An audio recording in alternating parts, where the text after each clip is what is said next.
అందించే అవకాశం ఉండి ఎందుకు ఇలాంటి పిచ్చి పనులు చేస్తున్నారని మీ బంధువులు మాట్లాడుకుంటుంటారు, మీ చుట్టుపక్కల వాళ్ళు మాట్లాడుకుంటున్నారు. గమనించండి. ఎందుకంటే కోవిడ్ వచ్చినప్పుడు ఈ చంద్రబాబు నాయుడు చేతగానితనం వల్ల ఈ రాష్ట్రంలో సరైన వైద్య సదుపాయం లేకుండా ఎంతమంది ఇబ్బంది పడ్డారో మేమంతా కళ్ళారా చూసాం. ఎందుకంటే మేమంతా ఆంధ్రాలో ఉన్నాం. వాళ్ళ నియోజకవర్గాల్లో ఉండి పార్టీలు చూడకుండా, కులం చూడకుండా, మతం చూడకుండా ప్రజలకు సర్వీస్ చేసిన వాళ్ళం. అలాంటి పరిస్థితి మళ్లీ రాకూడదనే జగన్మోహన్ రెడ్డి గారు 11 మెడికల్ కాలేజీలకి శ్రీకారం చుట్టారు.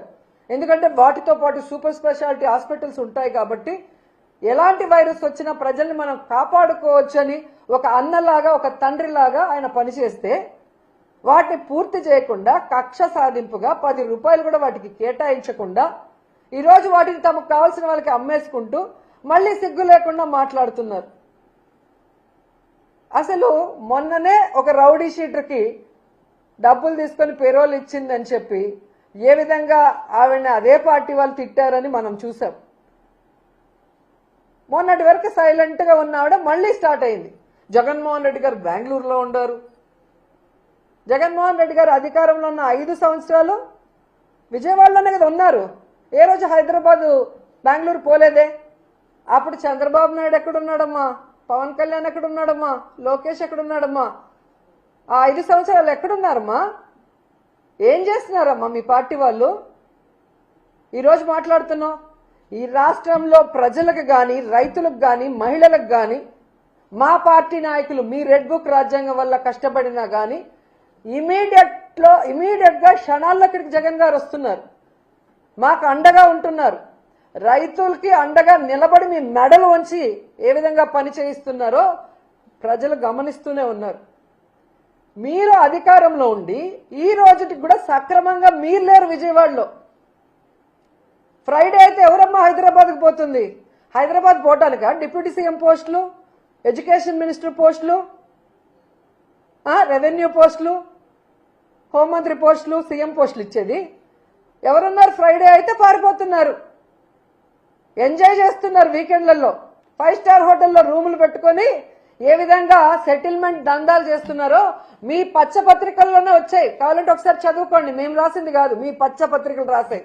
తెలుగుదేశం పార్టీ మంత్రులు ఏ విధంగా హైదరాబాద్ 5 స్టార్ హోటల్లో ప్రభుత్వ ధనాన్ని దుర్వినియోగం చేస్తూ, ఎంజాయ్ చేస్తూ సెటిల్మెంట్లు ఎలా చేసుకొని సంపాదించుకుంటున్నారో మీ పచ్చపత్రికలు రాసాయి. చూసి సిగ్గుపడండి. మీరందరూ పారిపోవటం వల్లే ఆ రోజు ఎంజాయ్ చేయడానికి పారిపోవటం వల్లే ఆ రోజు విజయవాడ మునిగిపోవాల్సిన పరిస్థితి వచ్చింది. సక్రమంగా ఈడ ఉండి మంత్రులు, ఆఫీసర్లకు గనక ఇన్స్ట్రక్షన్స్ ఇచ్చుంటే ఎందుకు విజయవాడ మునిగిపోయి ఉంటుంది?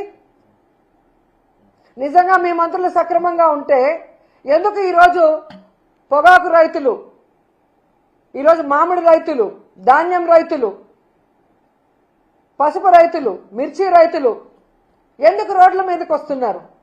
ఎందుకు ఆత్మహత్యలు చేసుకుంటున్నారు? ఈరోజు యూరియా లేదని ఎందుకు రోడ్ల మీద పడిగాపులు పడుతున్నారు? ఎండనక వాననక. అడ్డదిడ్డంగా పెరిగిన అచ్చెన్నాయుడు వ్యవసాయ శాఖ మంత్రిగా ఉండి ఈ రాష్ట్రంలో రైతుల్ని నిట్ట నిలువున ముంచేసిన దౌర్భాగ్య పరిస్థితుల్లో నువ్వుండి జగన్మోహన్ రెడ్డిని అంటావా నుయ్యో గొయ్యో చూసుకోమని? ఒక వ్యవసాయ మంత్రిగా ఉండి రైతులకి ఈరోజు మద్దతు ధర ఇవ్వలేకపోయినందుకు నువ్వు తీసుకోవాలి నుయ్యో గొయ్యో, జగన్ కాదు. ఒక వ్యవసాయ శాఖ మంత్రిగా ఉండి ఈరోజు కేంద్రం ఇచ్చిన లక్షల టన్నుల యూరియాని రైతులకి అందకుండా బ్లాక్ మార్కెట్లో అమ్ముకొని మింగేస్తుంటే దాన్ని కంట్రోల్ చేయాల్సింది పోయి నువ్వు కూడా వాటా తీసుకున్నందుకు నుయ్యో గొయ్యో చూసుకోవాలి, జగన్మోహన్ రెడ్డి గారు కాదు. నీ నియోజకవర్గంలో ఇచ్చాపురం గణపతి అనే వ్యక్తి యూరియా దొరక్క తాను సూసైడ్ చేసుకుంటూ ఒక సెల్ఫ్ వీడియో పెట్టాడు. నీ దౌర్భాగ్యమైన మంత్రి వల్ల ఎలాంటి పరిస్థితి ఆ రైతుకు వచ్చిందో చెబుతూ దానికి నుయ్యో గొయ్యో చూసుకోవాలి, జగన్మోహన్ రెడ్డి గారు కాదు. నీ శాఖలో ఉన్న అఫీషియల్స్ ఈరోజు రైతులకు సమాధానం చెప్పలేక, మీ దోపిడీని చూడలేక కలెక్టర్ ఆఫీస్ ముందర ధర్నా చేశారు. సిగ్గుచేటు. దానికి నుయ్యో గొయ్యో చూసుకోవాలి, జగన్మోహన్ రెడ్డి గారు కాదు. ఈరోజు మీ మీద నమ్మకంతో 164 సీట్ల పైగా మీకు ఇస్తే ప్రజలు ఆ నమ్మకాన్ని మీ అమ్మకం కోసం మీరు వాడుకుంటున్నారు. సిగ్గుపడాలి మీరు.